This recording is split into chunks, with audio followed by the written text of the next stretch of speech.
Hi ಎಲ್ಲರಿಗೂ ನಮಸ್ಕಾರ. ಸುಶಿ ಮನೆ ಅಡುಗೆ ಚಾನಲ್ಗೆ ವೆಲ್ಕಮ್. ನಾವಿವತ್ತು ತುಂಬ ಈಸಿಯಾಗಿ ಸಿಂಪಲ್ಲಾಗಿ ಇಸ್ಕವರೆ ಬೇಳೆ ಮತ್ತು ಮೊಟ್ಟೆ ಹಾಕಿ ಹೇಗೆ ಸಾಂಬಾರು ಮಾಡೋದು ಅಂತ ನೋಡ್ಕೊಬರೋಣ. ಅದಕ್ಕೂ ಮೊದಲು ನೀವು ನಮ್ಮ ಚಾನಲ್ನ ಫಸ್ಟ್ ಟೈಮ್ ವಿಸಿಟ್ ಮಾಡ್ತಿದ್ರೆ ದಯವಿಟ್ಟು ಸಬ್ಸ್ಕ್ರೈಬ್ ಮಾಡ್ಕೊಳ್ಳಿ, ಹಾಗೆ ಪಕ್ಕದಲ್ಲಿರುವಂಥ ಬೆಲ್ ಐಕನ್ನ ಪ್ರೆಸ್ ಮಾಡಿ. ತಡೆ ಯಾಕೆ, ಬನ್ನಿ ಹೇಗೆ ಮಾಡೋದು ಅಂತ ನೋಡ್ಕೊಬರೋಣ. ಮೊದಲನೇದಾಗಿ ನಾವಿಲ್ಲಿ ಒಂದು ಮೀಡಿಯಮ್ ಸೈಜ್ ಈರುಳ್ಳಿ, ಹಾಗೆ ಸ್ವಲ್ಪ ಕಾಯಿ, ಕೊತ್ತಂಬರಿ ಸೊಪ್ಪು, ಶುಂಠಿ, ಬೆಳ್ಳುಳ್ಳಿ, ಚಕ್ಕೆ, ಲವಂಗ ತೊಗೊಂಡಿದ್ದೀನಿ. ನೆಕ್ಸ್ಟ್ ಇದಕ್ಕೆ ನಾನು ಒಗ್ಗರಣೆಗೆ ಅಂತ ಒಂದು ಮೀಡಿಯಮ್ ಸೈಜ್ ಈರುಳ್ಳಿನ ಹೆಚ್ಚಿಟ್ಕೊಂಡಿದ್ದೀನಿ. ಹಾಗೆ ಅವರೆಕಾಳನ್ನ 1 ಕಪ್ ತೊಗೊಂಡಿದ್ದೀನಿ. ಇದನ್ನು 3-4 ಗಂಟೆ ನೆನೆಸಿ ಅದು ಸಿಪ್ಪೆ ತೆಗೆದು ನಾನು ಇಟ್ಕೊಂಡಿದ್ದೀನಿ. ನೆಕ್ಸ್ಟ್ ಇದಕ್ಕೆ 2 ಮೊಟ್ಟೆ ತೊಗೊಂಡಿದ್ದೀನಿ. ಹಾಗೆ ಇದನ್ನೆಲ್ಲ ಈಗ ಮಿಕ್ಸರ್ಗೆ ಹಾಕ್ಕೊಂಡು ರುಬ್ಕೊಳ್ಳೋಣ. ಅದಕ್ಕೂ ಮೊದಲು 2 ಚಮಚ ಖಾರದ ಪುಡಿ, ಹಾಗೆ 1 ಚಮಚ ಧನಿಯಾ ಪುಡಿ ಹಾಕ್ಕೊಂಡು ಸ್ವಲ್ಪ ನೀರು ಹಾಕ್ಕೊಂಡು ನೀಟಾಗಿ ನುಣ್ಣಗೆ ರುಬ್ಕೊಳ್ಳೋಣ. ನುಣ್ಣಗೆ ರುಬ್ಕೊಂಡ ಮೇಲೆ ಗ್ಯಾಸ್ ಆನ್ ಮಾಡಿಕೊಂಡು ಒಂದು ಪಾತ್ರೆ ಇಟ್ಟು ಇದಕ್ಕೆ ನಾವು ಸ್ವಲ್ಪ ಎಣ್ಣೆ ಹಾಕಿ ಕಾಯ್ದ ನಂತರ ಒಂದು ಮೀಡಿಯಮ್ ಸೈಜ್ ಈರುಳ್ಳಿನ ತೆಗೆದಿಟ್ಕೊಂಡಿದ್ವಲ್ಲ ಅದನ್ನು ಹಾಕಿ ನೀಟಾಗಿ ಕಲರ್ ಚೇಂಜ್ ಆಗೋವರೆಗೂ ಫ್ರೈ ಮಾಡ್ಕೊಳ್ಳೋಣ.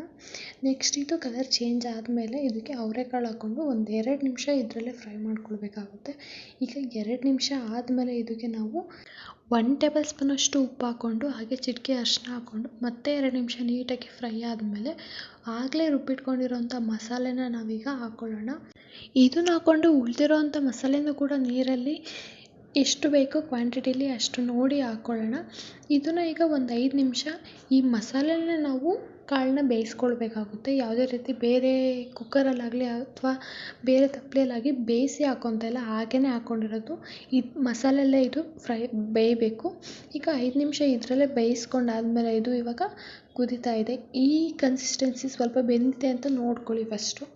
ಈಗ ಒಂದು ಸತಿ ನೀಟಾಗಿ ಮಿಕ್ಸ್ ಮಾಡಿಕೊಂಡು ಟೇಸ್ಟ್ ನೋಡ್ಕೊಳ್ಳಿ, ಉಪ್ಪು ಖಾರ ಏನು ಬೇಕು ಅದನ್ನು ನೋಡಿಕೊಂಡು ಈ ಟೈಮಲ್ಲೇ ಹಾಕ್ಕೊಳ್ಳಿ. ನಾನಿಲ್ಲಿ 2 ಮೊಟ್ಟೆ ತೊಗೊಂಡಿದ್ನಲ್ಲ, ಒಂದು ಬೌಲ್ಗೆ ಮೊಟ್ಟೆ ಒಡೆದು ಹಾಕ್ಕೊಂಡು ಇದಕ್ಕೆ ಮೀಡಿಯಮ್ ಫ್ಲೇಮ್ ಇದ್ದಾಗಲೇ ನಾವಿಲ್ಲಿ ಹಾಕ್ಕೊಳ್ಬೇಕಾಗುತ್ತೆ. ಯಾವುದೇ ಕಾರಣಕ್ಕೂ ಹೈ ಫ್ಲೇಮಲ್ಲಿ ಇಟ್ಟು ಅಥವಾ ಲೋ ಫ್ಲೇಮಲ್ಲಿ ಇಟ್ಟೆ ಮಾಡಬೇಡಿ, ಮೀಡಿಯಮ್ ಫ್ಲೇಮಲ್ಲಿ ಇಟ್ಕೊಂಡು ಮಾಡಿ ಒಂದು ಸತಿ ಇದನ್ನು ಮಿಕ್ಸ್ ಮಾಡ್ಕೊಳ್ಳಿ ಸಾಕು. ಮಿಕ್ಸ್ ಆದಮೇಲೆ ಇದು ಫುಲ್ ಬೆಂದಮೇಲೆ ಒಂದು ಸತಿ ನೋಡ್ಕೊಳ್ಳಿ.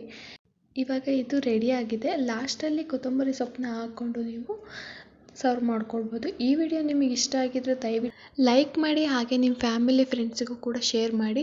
ನೀವು ಟ್ರೈ ಮಾಡಿ ಹೇಗೆ ಬಂದಿತ್ತು ಅಂತ ಕಮೆಂಟ್ ಮಾಡಿ. ಹಾಗೆ ನೆಕ್ಸ್ಟ್ ಯಾವ ರೆಸಿಪಿ ಬೇಕು ಅಂತ ಕೂಡ ಕಮೆಂಟ್ ಮಾಡಿ. Thank you.